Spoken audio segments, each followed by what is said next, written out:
রংপুরের বিশ্ববিদ্যালয়ের শিক্ষার্থী আবু সাইদের হত্যা মামলা নিয়ে বিতর্ক শেষ না হতে এখন সমালোচনা হচ্ছে কিশোরকে কারাগারে রাখা নিয়ে। ওই মামলায় গ্রেফতার হয়ে 12 দিন ধরে কারাগারে আছে 16 বছরের কিশোর আলফি শাহরিয়ার মাহিম। আইনজীবীদের অভিযোগ, এতে ব্যত্যয় ঘটেছে আইনের। পুলিশ বলছে, সংঘাতময় মুহূর্তে যাচাইয়ের সুযোগ না থাকায় আসামি করা হয়েছে নাবালককে। তাজহাট থানায় 2 হাত পেছনে বাঁধা এই কিশোরের নাম আলফি শাহরিয়ার মাহিম। তাকে আসামি করা হয় রোকেয়া বিশ্ববিদ্যালয়ের শিক্ষার্থী আবু সাইদ হত্যা মামলায়। তার আসল বয়স 16 হলেও দেখানো হয় 19 বছর। গত 12 দিন ধরেই কারাগারে আছে মাহিম। এতে ক্ষুব্ধ তার পরিবার।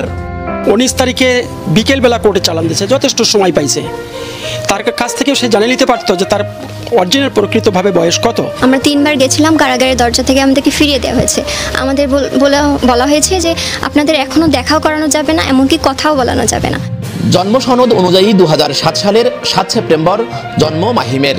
আইনজীবীরা বলছেন, এ ঘটনায় আইনের ব্যত্যয় ঘটেছে। সহিংসতার সময় যাচাই বাছাইয়ের সুযোগ ছিল না, দাবি পুলিশের।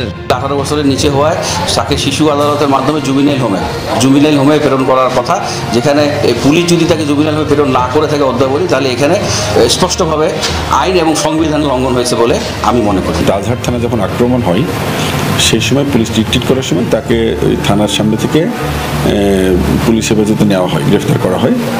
তো সেই সময় তার সে যে মাইনর, এই পরিচয়টা জানা সম্ভব হয়নি। এই বিষয়টি সোশ্যাল মিডিয়ার মাধ্যমে জানার সাথে সাথে আমি ব্যক্তিগতভাবে ওর পরিবারের সাথে যোগাযোগ করি। আদালতের প্রক্রিয়াতেই খুব দ্রুততম সময়ের মধ্যেই এই বিষয়টির অবসান হবে।